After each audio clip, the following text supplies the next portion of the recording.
Dulu, Ira belajar dekat sekolah yang agak pedalaman sebab kalau sesiapa yang tak pernah pergi memang tak akan tahu sekolah ni. Ira dengar dulu tapak sekolah ni hutan. Masa nak buat sekolah ni dulu, banyak juga dugaannya dan pernah terbengkalai selama 6 bulan. Tahun 1963 baru sekolah ni disiapkan sepenuhnya. Masa Ira sekolah dekat situ, macam-macam benda dia nampak. Kisah ni jadi masa Ira darjah 6. Biasanya kalau nak ambil UPSR, mesti cikgu akan buat kelas tambahan kan. Tak cukup kelas tambahan hari Jumaat, Sabtu pun buat juga kelas malam. Kelas malam ni tak wajib pun, siapa nak join datang je. Mula-mula Ira minta kebenaran ayah nak join kelas malam ni, ayah memang tak bagi. Yelah, pergi sekolah waktu siang pun dia dah nampak macam-macam, malam apatah lagi. Ira pujuk punya pujuk, akhirnya ayah setuju, tapi dia kena duduk dalam kelas je, tempat lain jangan jejak langsung. Minggu pertama okey lagi. Masuk minggu kedua, cikgu sains rancang nak buat eksperimen. Tapi kalau nak buat eksperimen kena buat dekat makmal. Makmal tu pula terletak dekat bangunan yang baru siap, dan makmal sains ni terletak dekat tingkat 3. Bangunan baru tu ada 4 tingkat je, tapi dekat tingkat 4 tu cuma ada bilik muzik, 3 kelas dan 1 tandas. Ketiga-tiga kelas tu memang tak guna lagi sebab kerusi dengan meja belum sampai. Jadi memang kelas tu kosong lah. Masa naik tangga nak ke tingkat 3 tu, kawan Ira bernama Su pimpin dia rapat-rapat sebab dia takut Ira ternampak benda bukan-bukan. Sampai dekat makmal, cikgu nak buat eksperimen tentang pertumbuhan biji kacang hijau. Disebabkan dekat bangunan baru tu belum ada sumber air untuk mereka basahkan kapas, jadi mereka terpaksa pergi ke tandas bangunan sebelah. Mereka semua ada 6 kumpulan. Satu kumpulan ada 4 orang. Disebabkan semua penakut nak pergi ambil air, jadi Ira yang kena pergi, ditemani oleh Su. Setiap kumpulan wakilkan 2 orang untuk pergi ambil air. Jadi ada 12 orang semuanya. Cikgu suruh pergi ramai-ramai, takut jadi apa-apa senang. Masa mereka turun tangga nak pergi bangunan sebelah, ada seorang rakan sekelas Ira bernama Aizal. Mulut dia celupa sikit. Dia boleh cakap, "Ira, kalau kau nampak benda tu, tegurlah. Mana tahu kot-kot dia nak berkawan dengan kau." Ira pun apa lagi, terus marah si Aizal ni sambil ketuk-ketuk kepala dia. Tapi masa Ira tengah ketuk kepala si Aizal tu, dia jadi pelik. Kenapa rambut Aizal lurus macam je? Setahu Ira, rambut si Aizal ni terpacak. Sudah, Ira bagi tahu Su. Su cakap buat tak tahu je. Sampai dekat tingkat bawah, mereka kena kira. Biar cukup 12 orang. Kot-kot ada tercicir ke? Masa Ira tengah kira, dia nampak ada seorang lagi dekat belakang Aizal. Ira pun berhenti mengira kejap sebab nak pastikan itu orang ke bukan. Ira cuba perhati orang tu dari sisi lain, tapi tak nampak-nampak juga muka dia. Sah, benda tu bukan orang. Ira buat tak tahu je. Tandas sekolah Ira ni posisinya depan belakang. Dekat depan tandas perempuan, dekat belakang tandas lelaki.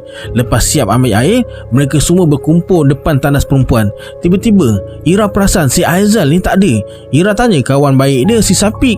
Syafiq kata Aizal malah nak tunggu, dia dah naik dulu. Jadi mereka 11 orang pun naik ke makmal semula. Sampai dekat makmal, cikgu suruh mulakan eksperimen. Tiba-tiba terdengar bunyi macam kerusi meja jatuh dekat tingkat 4 tu.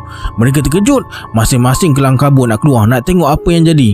Masa tengah kalut tu, Syafiq datang dekat Ira, tanya ada nampak Aizal tak. Ira pun tanya dia balik, bukan kata dia dah naik dulu ke tadi. Tiba-tiba terdengar cikgu sains marah seseorang, Aizal, masuklah, kamu buat apa dekat luar tu? Ira terus pandang pintu, tapi yang dia nampak tu bukan Aizal, benda lain. Pakai serba putih, rambut panjang, kusut masai.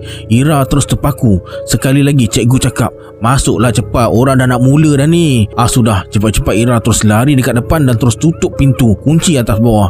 Syafiq pula tutup pintu belakang. Masa tu lampu dalam makmal tiba-tiba berkelip-kelip. Cikgu yang macam dah tahu dekat luar tu bukan Aizal, terus suruh mereka semua kemas barang-barang. Tapi macam mana nak keluar? Benda tu ada dekat luar. Kemudian Ira suruh cikgu telefon Pak Gad dekat luar, tapi lain pula problem.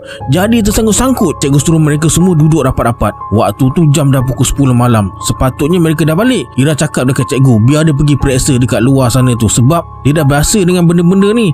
Mula-mula cikgu tak bagi, tapi bila Ira cakap mungkin ayah dah sampai, kalau jadi apa-apa dekat dia, ayah ada. Ayah Ira tahulah sikit bab-bab berubat orang ni. Cikgu pun benarkan. Bila Ira buka pintu je, sup, angin kuat terus menerpa ke arah muka dia. Sambil pandang benda tu, Ira cakap, aku datang sini nak belajar, tak ada niat nak kacau kau. Kau tak kacau aku pun tak kacau kau. Kau pergilah dari sini. benda tu terus berpaling ke arah Ira sambil menyeringai. Mukanya buruk, isi terkopek dengan baju penuh darah. Tak lama lepas tu, benda tu terus hilang. Kemudian Ira cakap dekat cikgu suruh mereka semua tunggu dalam kelas, biar dia pergi panggil ayah. Jangan bagi seorang pun keluar daripada kelas ni. Cepat-cepat Ira terus berlari keluar pagar sekolah, cari ayah dan bagi tahu kawan dia hilang. Ayah terus ikut Ira. Sampai dekat kelas, ayah suruh mereka semua keluar dan duduk dekat luar sekolah, termasuk si Ira ni. Biar dia seorang je yang cari Aizal. Ibu bapa yang lain dekat luar tu semua dah risau. Kecoh jugalah masa tu. Lebih kurang sejam kemudian, ayah keluar dengan Aizal. Ayah cakap Aizal tersesat dekat tingkat 4 dalam bilik muzik. Bilik muzik tu siang-siang pun ada yang kena kacau, malam lagi lah. Kadang-kadang masa tengah belajar terdengar bunyi alat muzik. Sejak kejadian tu, cikgu memang tak masuk makmal dah masa kelas malam. Seminggu Aizal tak datang sekolah. Lepas sihat tu, Ira tanya Aizal, mana dia pergi malam tu? Aizal kata sebenarnya dia bukan naik seorang-seorang, tapi dengan rakan sekelas yang lain. Aizal ikut mereka sampai ke tingkat 4. Bila Aizal tanya nak pergi mana, tak ada seorang pun yang jawab. Masa tu Aizal dah rasa lain macam. Cepat-cepat dia cari tangga nak turun bawah, tapi tangga tak jumpa-jumpa. Tu yang dia hilang tu.